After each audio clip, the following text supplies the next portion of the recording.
ಈ ಕೇಂದ್ರ ಲಜ್ಜೆಗಟ್ಟ ಬಿಜೆಪಿ ಸರ್ಕಾರ ನಮ್ಮ ರೈತರ ಮೇಲೆ ಹಾಗೂ ದೀನ ದಲಿತರ ಮೇಲೆ ಹಾಗೂ ಬಡವರ ಮೇಲೆ ಹೆಣ್ಣು ಮಕ್ಕಳ ಮೇಲೆ ಹೊಟ್ಟೆಗೆ ಹೊಡಿತಾ ಇರ್ತಕ್ಕಂಥದ್ದನ್ನ ನಾವು ವಿನೂತನವಾಗಿ ಯಾವ ರೀತಿ ಅಂತಂದ್ರೆ ಈ ಶಿಡ್ಲಘಟ್ಟ ಸರ್ಕಾರದಲ್ಲಿ ಒಲೆ ಎಣಿಸುವ ಮೂಲಕ ಹಾಗೆ ಕಟ್ಟಿಗೆ ಒಲೆಯಲ್ಲಿ ನಾವು ಅಡಿಗೆ ಮಾಡುವ ಮೂಲಕ ಅವರಿಗೆ ಕೇಂದ್ರ ಸರ್ಕಾರಗಳನ್ನ ಕೇಂದ್ರ ಸರ್ಕಾರನ ಪ್ರತಿಭಟನೆ ಮಾಡುವ ಮೂಲಕ ಎಚ್ಚರಿಕೆಯನ್ನ ಕೊಡೋದ್ರ ಮೂಲಕ ನೀವೇನಾದ್ರೂ ಮತ್ತೆ ಕಮ್ಮಿ ಮಾಡಿಲ್ಲ ಅಂದ್ರೆ ಅದ್ರ ವಿರುದ್ಧ ಧ್ವನಿ ಎತ್ತೀವಿ ಅನ್ನೋದ್ರಿಂದ ಎಲ್ಲಾ ಘಟಕದ ಅಧ್ಯಕ್ಷರುಗಳನ್ನು ಯುವ ಕಾಂಗ್ರೆಸ್, ಜಿಲ್ಲಾ ಕಾಂಗ್ರೆಸ್, ಬ್ಲಾಕ್ ಕಾಂಗ್ರೆಸ್ ಎಲ್ಲಾ ಅಧ್ಯಕ್ಷರು ಕೂಡ ನಾವು ವಿನೂತನವಾಗಿ ಪ್ರತಿಭಟನೆ ಹಮ್ಮಿಕೊಂಡಿದೀವಿ. ನಿಮ್ಗೆ ಗೊತ್ತಿಲ್ಲ ಏನಕ್ಕಪ್ಪ ಇಷ್ಟು ಪ್ರೈಸ್ ಜಾಸ್ತಿ ಆಗಿದೆ ಅಂತಂದ್ರೆ ಈ ಮೋದಿ ಅವರು ಏನು ಮಾಡಿದ್ದಾರೆ, ಮೊದಲು ಇಸ್ರೇಲ್ಗೆ ನಮ್ಗೆ ಒಪ್ಪಂದ ಆಗಿದ್ದ ಸಂದರ್ಭದಲ್ಲಿ ನಮ್ಗೆ ತೈಲವನ್ನ ಸರಬರಾಜು ಮಾಡಿ ಕೊಡ್ತಾ ಇದ್ರು. ಈಗ ಮೋದಿ ಅವರು ಎಫ್ಸ್ಟೀನ್ ಫೈಲ್ಸ್ ಅಲ್ಲಿ ಸಿಗಾಕೊಂಡ್ಬಿಟ್ಟಿದ್ದಾರೆ. ಎಫ್ಸ್ಟೀನ್ ಫೈಲ್ಸ್ ಸಿಗಾಕೊಂಡಿರೋದ್ರಿಂದ ಈ ಅಮೆರಿಕ ಏನ್ ಮಾಡ್ತಿದೆ, ನನ್ನ ದರ್ಬಾರ್ ನಡೀಬೇಕು, ನನ್ನ ಸಾಮ್ರಾಜ್ಯ ನಂದೇ ನಡೀಬೇಕು ಅನ್ನೋದ್ರ ಮೂಲಕ ಈ ಮೋದಿಯನ್ನ ಭಯ ಬೀಳಿಸೋದ್ರ ಮೂಲಕ ಈಗ ಅಮೆರಿಕದಲ್ಲಿ ತೈಲವನ್ನ ಕೊಂಡ್ಕೊಳ್ಳೋ ಪರಿಸ್ಥಿತಿ ನಮ್ಗಾಗಿದೆ. ಇನ್ನೊಂದು ವಿಶೇಷ ಏನಪ್ಪಾ ಅಂತಂದ್ರೆ ಇಂತ ನರೇಂದ್ರ ಮೋದಿಯನ್ನ ಇಂತ ಲಜ್ಜೆಗೆಟ್ಟ ಬಿಜೆಪಿ ಸರ್ಕಾರವನ್ನ ನಾನು ಎಂದೂ ಕೂಡ ನೋಡಿರ್ಲಿಲ್ಲ. ಯಾಕಪ್ಪ ಅಂತಂದ್ರೆ ಇಲ್ಲಿ ರೈತರು ಈ ಫರ್ಟಿಲೈಸ್ ಬೆಲೆ ಏನಾಗಿದೆಯಪ್ಪ ಅಂತಂದ್ರೆ ನಾನು ಮೊನ್ನೆ ಪೈಪ್ಗೆ ಇದಾಕಣ ಬೆಲೆ ಇಡಬೇಕು ಅಂತ ಹೇಳಿ ಪಂಚಿಂಗ್ ಪೈಪ್ ತಗೊಳಕ್ ಹೋದಾಗ 15 ದಿನ ಹಿಂದಗಡೆ ಎಷ್ಟಿತ್ತಪ್ಪ ಅಂದ್ರೆ 900 ರೂಪಾಯಿ ಇತ್ತಿತ್ತು. ಮೊನ್ನೆ ಹೋಗಿ ನೋಡ್ತೀನಿ, ನೆನ್ನೆ ತಗೊಂಡು ಹೋದಂತ ಸಂದರ್ಭದಲ್ಲಿ 2100 ರೂಪಾಯಿ ಆಗಿದೆ. ಲೆಕ್ಕ ಹಾಕೊಳ್ಳಿ ನೀವು. ಇಂತ ಲಜ್ಜೆಗೆಟ್ಟ ಬಿಜೆಪಿ ಸರ್ಕಾರ ಗೆಲ್ಲಿಸಿದಕ್ಕೆ ರೈತರಿಗೆ ಹೊಟ್ಟೆ ಮೇಲೆ ಹೊಡಿತಾ ಇದ್ದಾರೆ.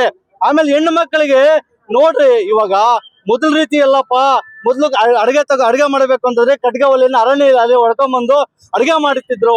ಇವಾಗ ಏನಾಗಿದೆ ಅಂತಂದ್ರೆ ಅಡಿಗೆ ಮಾಡಕ್ಕೆ ಕಟ್ಗೆ ಹೊಡ್ಕೊಂಬರೋಣ ಅಂತಂದ್ರೆ ಫಾರೆಸ್ಟ್ ಅವ್ರು ಹಿಡ್ಕೊಂಡ್ಬಂದು ಕೇಸಾಗಿ ಒಳಗಾಗ್ತಾರೆ. ಅಂತ ಪರಿಸ್ಥಿತಿ ನಿರ್ಮಾಣ ಆಗೋಗಿದೆ. ಆಮೇಲೆ ಇನ್ನೊಂದೇನಪ್ಪ ಅಂತಂದ್ರೆ ಇಂತ ಲಜ್ಜೆಗೆಟ್ಟ ಈ ಮೋದಿ ಅವ್ರು ಏನ್ ಮಾಡಿದ್ದಾರೆ ಅಂತಂದ್ರೆ ನಮಗೆ ಇಲ್ಲಿ ಗ್ಯಾಸ್ ಬೆಲೆ ಇಲ್ಲ, ನಮ್ಗೆ ಇಲ್ಲಿ ತೈಲ ಇಲ್ಲ, ನಮ್ಗೆ ಇಲ್ಲಿ ಅಭಾರಿ ಆಗಿದೆ.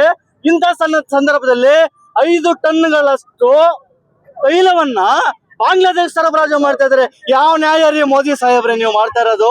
ನೀವ್ ಏನ್ ಮಾಡಕ್ ಹೊರಟಿದ್ದೀರಾ? ನಮ್ಮ ದೇಶವನ್ನ ದಿವಾಳಿ ಮಾಡಕ್ ಹೊರಟಿದ್ದೀರಾ ನೀವು? ನಾನು ಏನ್ ಹೇಳಕ್ ಬಯಸ್ತೀನಪ್ಪ ಅಂತ ಇವ್ರಿಗೆ ಅಂತಂದ್ರೆ, ನಮ್ಮ ಸರ್ಕಾರ 5 kg ಅಕ್ಕಿ ಕೊಟ್ರೆ 2000 ರೂಪಾಯಿ ದುಡ್ಡು ಕೊಟ್ರೆ, ನಾವು ರೇಷನ್ ಕೊಟ್ರೆ ಕೇಂದ್ರ ಸರ್ಕಾರ ನಮ್ಮ ಸರ್ಕಾರವನ್ನು ಏನಪ್ಪಾ ದೂಷಣೆ ಮಾಡ್ತದೆ, ದೇಶ ದಿವಾಳಿ ಆಗ್ತದಂತೆ. ಏನಾಗುತ್ತೆ? ದೇಶ ದಿವಾಳಿ ಆಗುತ್ತಂತೆ. ಇವ್ರು ಮಾಡ್ತಾ ಇರೋದು ನೋಡಿ, ಅದಾನಿ ಅಂಬಾನಿಯನ್ನ ಸಾವಿರಾರು ಕೋಟ್ಯಾಂತರ ರೂಪಾಯಿಗಳನ್ನ ಸಾಲ ಮನ್ನಾ ಮಾಡಿದ್ರೆ ಇವ್ರಿಗೆ ದೇಶ ದಿವಾಳಿ ಆಗಲ್ವಂತೆ. ನಮ್ಮ ರೈತರಿಗೆ ರೇಷನ್ ಕೊಟ್ರೆ 2000 ರೂಪಾಯಿ ದುಡ್ಡು ಅಕೌಂಟ್ಗೆ ಹಾಕಿದ್ರೆ ನಾವು ಬಡವರಿಗೆ ನಾವೇನಾದ್ರೂ ಕಷ್ಟಕ್ಕಾದ್ರೆ ದೇಶ ದಿವಾಳಿ ಆಗುತ್ತಂತೆ. ಯಾವನಾರ ನ್ಯಾಯ ರೀ ಮೋದಿ ಸಾಹೇಬ್ರೆ? ತಾವ್ ಹೇಳಿರ್ತಕ್ಕಂಥದ್ದು ಒಂದೇನಾದ್ರೂ ಮಾಡಿದ್ರೆ ನನ್ನ ರಾಜಕೀಯ ಜೀವನ ನಿವೃತ್ತಿ ಹೊರಟೋಗ್ಬಿಡ್ತೀನಿ ಅಂತ ಮೋದಿಗೆ ಹೇಳಲಿಕ್ಕೆ ಬಯಸ್ತೇನೆ. ಇಂಥ ಲಜ್ಜೆಗೆಟ್ಟ ಬಿಜೆಪಿ ಸರ್ಕಾರವನ್ನ ನಾವು ಕಿತ್ತೊಗ್ದಿಲ್ಲ ಅಂತಂದ್ರೆ ನಾಳೆ ದಿನ ಬೀದಿಯಲ್ಲಿ ಹೋರಾಟ ಮಾಡಿದ್ರು ಕೂಡ ನಮ್ಗೆ ಯಾವ ರೀತಿ ನ್ಯಾಯ ಸಿಗೋದಿಲ್ಲ ಸ್ವಾಮಿ. ಇವ್ರು ಹೇಳಿರ್ತಕ್ಕಂಥದ್ದೇನು, ಗೆದ್ದಿದ್ದ ಸಂದರ್ಭದಲ್ಲಿ ಏನ್ ಹೇಳಿದ್ರಪ್ಪ, ಪಟಾಪಟ್ 15 लाख डालताವು ಅಕೌಂಟ್ ಕೋಲೆ ಅಂತ ಹೇಳಿದ್ರಿ. ಏನಂದ್ರೆ ಪಟಾಪಟ್ ಖಾತಾ ಕೋಲೋ ಅದನ್ನ 15 लाख डालताವು ಅಂತಂದ್ರೆ 15 ಲಕ್ಷ ಬಂದಿದ್ದೇನಪ್ಪ, ಬಂತೇನಪ್ಪ ಯಾರಿಗಾದ್ರೂ ಅಕೌಂಟ್ಗೆ? ಬಂತೇನಪ್ಪ? 2 ಲಕ್ಷ ಕೋಟಿ ಉದ್ಯೋಗಗಳನ್ನ ಯುವಕರಿಗೆ ಕೊಡ್ತೀನಿ ಅಂತ ಹೇಳಿ ಪಕೋಡ ಮಾರಿ ಅಂತ ಇಲ್ಲ ಸ್ವಾಮಿ. ನಿಮ್ಮಂತ ಅವ್ರನ್ನ ಪ್ರಧಾನಿ ಮಾಡಿದಕ್ಕೆ ನಾವು ಪಕೋಡ ಮಾರ್ಬೇಕಾ? ಪಕೋಡ ಮಾರಿಸಿ ಪಕೋಡ ಮಾಡೋ ಪರಿಸ್ಥಿತಿಯನ್ನ ನಿರ್ಮಾಣ ಮಾಡಿಬಿಟ್ಟಿದ್ರಿ ಈಗಾಗ್ಲೇ ನೀವು. ನಾನು ಏನ್ ಹೇಳಕ್ ಬಯಸ್ತೀನಪ್ಪ ಅಂತಂದ್ರೆ, ಪಟಾಪಟ್ ಖಾತಾ ಕೂಲ ಅಂದ್ರೆ ಕೂಲ್ದ್ವಿ, 15 लाख ಡಾಲರ್ ಅದು ಮಾಡ್ಲಿಲ್ಲ. ಆಮೇಲೆ ಇನ್ನೊಂದೇನಪ್ಪ ಅಂದ್ರೆ, ದೇಶದ ಸಂಪತ್ತು, ನಮ್ಮ ಕರ್ನಾಟಕ ರಾಜ್ಯದ ಸಂಪತ್ತನ್ನ ನಾವು ಕಟ್ಟೋ ತೆರಿಗೆನ ನಮಗ್ ಕೊಡ್ರಿ ಸ್ವಾಮಿ ಅಂತ ನಾವು ನ್ಯಾಯ ಕೇಳಿದ್ರೆ ಒಬ್ಬ ಲಜ್ಜೆಗೆಟ್ಟ ಬಿಜೆಪಿಯ ಸಂಸದರಿಗೆ ಪ್ರಶ್ನೆ ಮಾಡೋ ತಾಕತ್ತಿಲ್ಲ, ದಮ್ಮಿಲ್ಲ. ಈ ಸಂಸದ ಸುಧಾಕರ್ ಅವ್ರಿಗೂ ತಾಕತ್ತಿಲ್ಲ, ದಮ್ಮಿಲ್ಲ. ಮಾಡಪ್ಪ ಸಂಸದ ಸುಧಾಕರ್, ತಮ್ಗೆ ಹೇಳಿಕ್ ಬಯಸ್ತೇನೆ, ತಾವ್ ಯಾವಾಗೂ ಕೂಡ ನನ್ನ ದೇಶದ ಬಡವರ ಪರ, ದಿಲದರಿತರ ಪರ, ರೈತರ ಪರ ಅಂತ ಮಾತಾಡ್ತಿರಲ್ಲ ಸ್ವಾಮಿ ಸಂಸದ್ರೆ. ನೀವು ಸಂಸತ್ತಲ್ಲಿ ಯಾಕೆ ಧ್ವನಿ ಎತ್ತಿ ಮಾತಾಡೋದಿಲ್ಲ? ಈ ಗ್ಯಾಸ್ ಬೆಲೆ ಇಷ್ಟು ಪ್ರೈಸ್ ಆಗಿದೆಯಲ್ಲ, ನೀವ್ ಯಾಕೆ ಧ್ವನಿ ಎತ್ತೋದಿಲ್ಲ? ಫರ್ಟಿಲೈಸ್ ಬೆಲೆ ಇಷ್ಟು ಜಾಸ್ತಿ ಆಗಿದೆಯಲ್ಲ, ನೀವ್ ಯಾಕೆ ಧ್ವನಿ ಎತ್ತೋದಿಲ್ಲ? ಯಾಕೆ ಸ್ವಾಮಿ ನೀವು ಧ್ವನಿ ಎತ್ತೋದಿಲ್ಲ? ನಿಮ್ಗೇನು, ನಿಮ್ ಜೊತೆಗಿರೋರು, ನಿಮ್ ನಂಬ್ಕೊಂಡಿರೋರು ಮಾತ್ರ ಚೆನ್ನಾಗಿರ್ಬೇಕು. ಆದ್ರೆ ನಿಮ್ಗೇನಾದ್ರೂ ಕೇಂದ್ರ ಸರ್ಕಾರದ ವಿರುದ್ಧ ಯಾರನ್ನ ಪ್ರಶ್ನೆ ಮಾಡಿದ್ರೆ ಸಾಕು, ಅವ್ರನ್ನ ಜೈಲಿಗೆ ಹಾಕುವಂತ ಕೆಲಸ ಮಾಡ್ತಾರ, ಅವ್ರನ್ನ ದೂರ ಮಾಡೋಂತ ಕೆಲಸ ಮಾಡ್ತಾರ. ಇದೇನೋ ನೀವು ಕೊಟ್ಟಿರಕ್ಕಂತ ಅಭಿವೃದ್ಧಿ? ಇದೇನೋ ಕೊಟ್ಟಿರಕ್ಕಂತ ಅಭಿವೃದ್ಧಿ? ಹಾಗಾಗಿ ನಾನು ಈ ಸಂಸದ ಸುಧಾಕರ್ ಅವ್ರಿಗೆ ಹೇಳಿಕ್ ಬಯಸ್ತೇನೆ, ಸಂಸದ ಸುಧಾಕರ್ ಅವರೇ, ನಿಮ್ಗೇನಾದ್ರೂ ಮಾನ ಮರ್ಯಾದೆ ಇದ್ರೆ, ನಿಮ್ಗೇನಾದ್ರು ಚಿಕ್ಕಬಳ್ಳಾಪುರ ಜನ ಉಳಿಬೇಕು ಅಂತಿದ್ರೆ, ಚಿಕ್ಕಬಳ್ಳಾಪುರ ಜನ ಬೀದಿ ಪಾಲ್ ಆಗ್ಬಾರ್ದು ಅಂತಿದ್ರೆ, ಚಿಕ್ಕಬಳ್ಳಾಪುರ ಜನ ಅನ್ನಕ್ಕೂ ಒದ್ಲಾಡ್ಬೇಕು ಅಂತ ಒದ್ಲಾಡ್ಬಾರ್ದು ಅಂತಿದ್ರೆ, ನೀವು ಸಂಸತ್ನಲ್ಲಿ ಪ್ರಶ್ನೆ ಮಾಡಿ ಸ್ವಾಮಿ. ಒಬ್ಬ MP, ಒಬ್ಬ ನಾಲಾಯಕ್ MP ಗೂ 22 ಜನ ಹೋಗಿದ್ದಾರೆ ನಮ್ಮ ಕರ್ನಾಟಕ ಸರ್ಕಾರದಿಂದ MP ಗಳಾಗಿ. ಒಬ್ಬ ಕೂಡ ಪ್ರಶ್ನೆ ಮಾಡೋದಿಲ್ಲ. ಇವ್ರಿಗೇನಾದ್ರು ಕಮಿಷನ್ ಹೋಗ್ತಿದ್ಯಾ ಗೊತ್ತಿಲ್ಲ, ಇವ್ರಿಗೇನಾದ್ರು ಪಾಲ್ ಹೋಗ್ತಿದ್ಯಾ ಗೊತ್ತಿಲ್ಲ. ಯಾಕೆ MP ಗಳು ಯಾರು ಕೂಡ ಧ್ವನಿ ಎತ್ತಿ ಮಾತಾಡ್ತಾ ಇಲ್ಲ? ನಮ್ಮ ಚಿಕ್ಕಬಳ್ಳಾಪುರದಲ್ಲಿ ಕಾಂಗ್ರೆಸ್ ಪಾರ್ಟಿಯಿಂದ ಅಡಿಗೆ ಅನಿಲ ಅಂದರೆ ಸಿಲಿಂಡರ್ ಅದಕ್ಕೆ ಪ್ರತಿಭಟನೆಯನ್ನು ಮಾಡಿದ್ದಾರೆ. ಆದರೆ ನಮ್ಮ ಆಂಜನಪ್ಪಣ್ಣವರು ಮಾತಾಡಿದ್ದಾರೆ, ಕೇಳಿದೆ. ಸರ್ಕಾರದ ವಿರುದ್ಧ ಏನು ಮಾತಾಡಬೇಕು ಅದರಂತೆ ಅವರು ಮಾತಾಡಿದ್ದಾರೆ. ನಾನು ಅದನ್ನು ಒಪ್ಕೊತೀನಿ. ಕೆಲವೊಂದು ಇನ್ನು ಅವ್ರನ್ನೇನಂತ ಕರಿಬೇಕೋ ಗೊತ್ತಿಲ್ಲ. ಒಬ್ಬ ದೇಶದ ಪ್ರಧಾನಮಂತ್ರಿಯನ್ನು ನಾಲಾಯಕ್ ಪ್ರಧಾನಮಂತ್ರಿ ಅಂತ ಒಂದು ಹೇಳಿಕೆಯನ್ನು ಕೊಡ್ತಾರೆ. ರಾಜ್ಯದ ಸಂಸದರನ್ನು ಎಲ್ಲರನ್ನೂ ಒಟ್ಟಾಗಿ, ಅದರಲ್ಲೂ ಡಾಕ್ಟರ್ ಸುಧಾಕರ್ನು ಸೇರಿಸಿ ಹೆಸರು ಹೇಳಿ ನಾಲಾಯಕ್ ಸಂಸದರು ಅಂತ ಹೇಳ್ತಾರೆ. ಮೊನ್ನೆ ಬ್ಲ್ಯಾಕ್ ಅಧ್ಯಕ್ಷರೇ, ಇನ್ನು ನೀವು ಪಾಪ ಹೊಸದಾಗಿ ರಾಜಕೀಯಕ್ಕೆ ಬಂದಿದ್ದೀರಾ, ಸ್ವಲ್ಪ ಬಾಯಿ ಅದ್ದು ಬಸ್ಸಲ್ಲಿ ಮಡ್ಕೊಂಡು ಮಾತಾಡಿದ್ರೆ ತುಂಬ ಒಳ್ಳೆಯದು. ಇಲ್ಲ ಅಂದರೆ ನಿಮ್ಮ ಮೇಲೆ ಕಾನೂನಿನ ಪ್ರಕಾರ ಲೀಗಲ್ ಆಗಿ ಭಾರತೀಯ ಜನತಾ ಪಾರ್ಟಿಯ ವತಿಯಿಂದ ನಿಮ್ಮ ಮೇಲೆ ಮಾನನಷ್ಟ ಮೊಕದ್ದಮೆ ಕೇಸನ್ನು ದಾಖಲು ಮಾಡುತ್ತೇವೆ. ನಾನು ಮೊನ್ನೆನೂ ನೋಡಿದೆ, ಒಬ್ಬ ಸರ್ಕಾರಿ ನೌಕರ BLO ಅವರನ್ನು ಅವಶ್ಯ ಶಬ್ದಗಳಿಂದ ನೀನು ಬೈದಿರೋ ಇದನ್ನು ವಿಡಿಯೋ ನೋಡಿದೆ. ಅವತ್ತೇ ಇಡೀ ಕ್ಷೇತ್ರದ ಜನ ನಿನ್ನ ಯಾವ ರೀತಿ ನೋಡಿದ್ದಾರೆ ಅಂತ ತಿಳ್ಕೊ.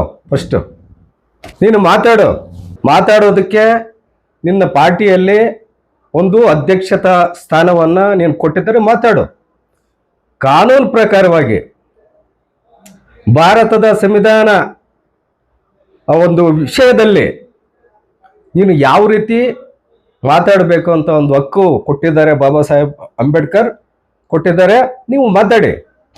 ಆದರೆ ನಾಲಾಯಕು, ಅವನು ಇವನು ಅನ್ನೋ ಒಂದು ಪದ ಇದೆಯಲ್ಲ, ನಿನ್ನ ಆ ಸ್ಥಾನಕ್ಕೆ ಶೋಭೆ ತರುವಂಥ ಒಂದು ಸ್ಥಾನಕ್ಕೆ ನಿನಗೆ ಯೋಗ್ಯತೆಯೂ ಇಲ್ಲ ಅಂತ ನಾನು ಹೇಳೋಕ್ಕೆ ಬಯಸ್ತೇನೆ. ನೀವು ಈಗಲೇ ಈ ಮಟ್ಟಕ್ಕೆ ನೀವು ನಾಲಿಗೆ ಹರಿದು ಬಿಟ್ಟಿದ್ದೀರಾ. ಈಗ ನಿಮ್ಮ ಶಾಸಕರು ನಾಳೆ ಏನಾದರೂ ಮಂತ್ರಿಗಳಾದರೆ ಈ ಜಿಲ್ಲೆಯ ಪರಿಸ್ಥಿತಿ ಏನು ಅಂತ ಯೋಚನೆ ಮಾಡಬೇಕು. ಈ ಕ್ಷೇತ್ರದ ಜನ ನಿಮ್ಮನ್ನು ಕಟ್ಟಾಕಿಲ್ಲ, ಏನೋ ಒಂಥರ ಗೂಳಿಗಳ ಥರ ಬಿಟ್ಬಿಟ್ಟಿದ್ದಾರೆ. ಅವರು ಕಟ್ಟಾಕಿದ್ರೆ ತುಂಬ ಒಳ್ಳೆಯದು.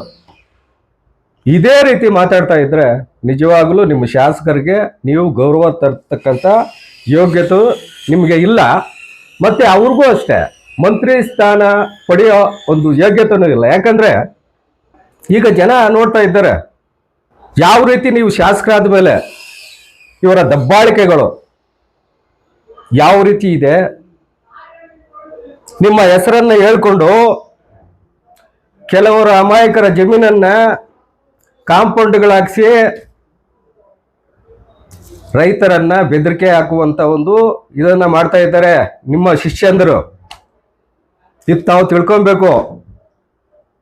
ನಾಳೆ ಮಂತ್ರಿ ಆದರೆ ಇವರು ಈ ಕ್ಷೇತ್ರದಲ್ಲಿ ಯಾವ ರೀತಿ ದರ್ಬಾರ್ ನಡೆಸ್ಬೋದು ಅಂತ ನನ್ನ ಒಂದು ಪ್ರಶ್ನೆ ಅಷ್ಟೇ. ಇದು ನನ್ನ ಪ್ರಕಾರವಾಗಿ ಈಗ ಏನು ಮಂತ್ರಿಗಳಿದ್ದಾರೆ, ಡಾಕ್ಟರ್ MC ಸುಧಾಕರಣ್ಣ, ನೀವೇ 5 ವರ್ಷ ಮಂತ್ರಿ ಇರಿ, ಚಿಕ್ಕಬಳ್ಳಾಪುರ ತಣ್ಣಗೆ ಇರ್ತದೆ. ಇಂಥ ಒಬ್ಬರಿಗೆ ಏನಾದರೂ ಮಂತ್ರಿಗಳನ್ನ ಕೊಡಿಸಿದ್ರೆ ಚಿಕ್ಕಬಳ್ಳಾಪುರ ಹಾಳಾಗೋದಂತೂ ನಿಜ. ಮತ್ತೆ ಇನ್ನೊಬ್ಬ ಇದ್ದಾರೆ, ಮಾಧ್ಯಮ ವಕ್ತಾರ ಆದಿನಾರಾಯಣ ಅಂತ ಒಬ್ಬರಿದ್ದಾರೆ. ಬಾಯಿ ಎತ್ತಿದ್ರೆ ಆತನ ಬಾಯಿ ಬೆರಳು, ಬಾಯಿ, ಕೈ.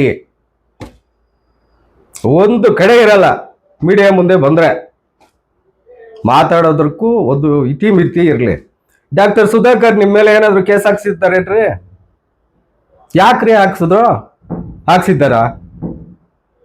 ನೀವೇನೋ ಊರಲ್ಲಿ ಒಂದು ಒಂದು ಕೆಟ್ಟ ಕೆಲಸ ಮಾಡಿಬಿಟ್ಟು ಊರು ಬಿಟ್ರೆ ಅವ್ರ್ಯಾರೋ ನಿಮ್ಮ ಮೇಲೆ ಕೇಸ್ ಹಾಕಿದ್ರೆ ಅದಕ್ಕೂ ಡಾಕ್ಟರ್ ಸುಧಾಕರ್ ಅಂತ ಹೇಳ್ತೀರಲ್ರಿ?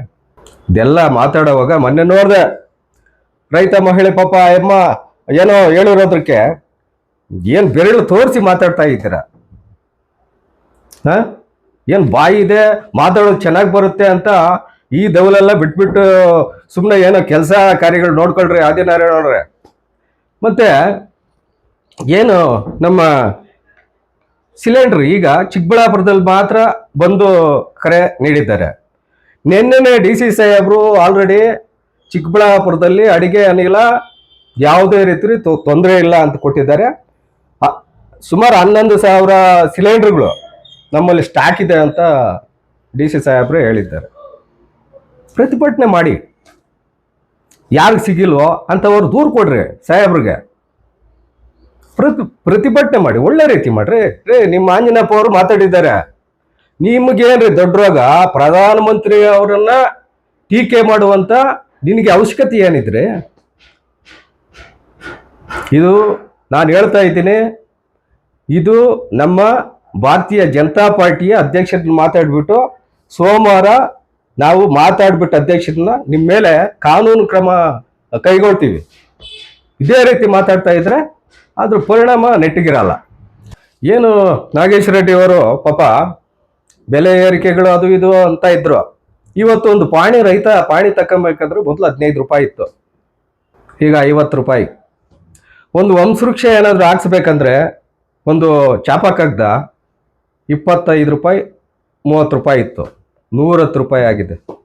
ಆಮೇಲೆ ಮಾನ್ಯ ಪ್ರಧಾನಮಂತ್ರಿಗಳ ಕಿಸಾನ್ ಸಮ್ಮಾನ್ ಯೋಜನೆಯಲ್ಲಿ ವರ್ಷಕ್ಕೆ ಪ್ರತಿಯೊಬ್ಬ ಪಾಣಿದಾರರ ರೈತರಿಗೆ 10,000 ರೂಪಾಯಿ ಅಕೌಂಟ್ಗೆ ನೇರವಾಗಿ ಬೀಳ್ತಾ ಇತ್ತು. ಈಗ ನೆನ್ನೆನೆ ಬಂದಿದೆ 2,000, ಕೆಲವು ರೈತರಿಗೆ ನೆನ್ನೆ ಬಂದಿದೆ. ವರ್ಷಕ್ಕೆ 10,000 ಬರ್ತಾ ಇತ್ತು, ಆದರೆ ಈಗ 6,000 ಮಾತ್ರ ಬರ್ತಾ ಇದೆ ಕೇಂದ್ರ ಸರ್ಕಾರದಿಂದ ಹಣ. BJP ಸರ್ಕಾರ ಇದ್ದಾಗ 4,000 ಸನ್ಮಾನ್ಯ ಯಡಿಯೂರಪ್ಪ ಅವರು ಕೊಡ್ತಾ ಇದ್ರು, ಅಲ್ಲಿಗೆ 10,000 ಅವ್ರು ಕೊಡ್ತಾ ಇದ್ರು. ಕಾಂಗ್ರೆಸ್ ಸರ್ಕಾರ ಬಂದಿದ ತಕ್ಷಣ ಆ 4,000 ಕಿತ್ತಾಕಿದ್ರು. ಅದು ರೈತರಿಗೆ ಮಹಾ ಮೋಸ ಮಾಡ್ತಕ್ಕಂಥ ಒಂದು ಅನ್ಯಾಯ. ಅದರಿಂದ ಇವತ್ತು ಕರ್ನಾಟಕ ರಾಜ್ಯದಲ್ಲಿ ಗ್ಯಾರಂಟಿ ಹೆಸರುಗಳಲ್ಲಿ ಕೊಳ್ಳೆ ಹೊಡಿತಾ ಇದ್ದಾರೆ.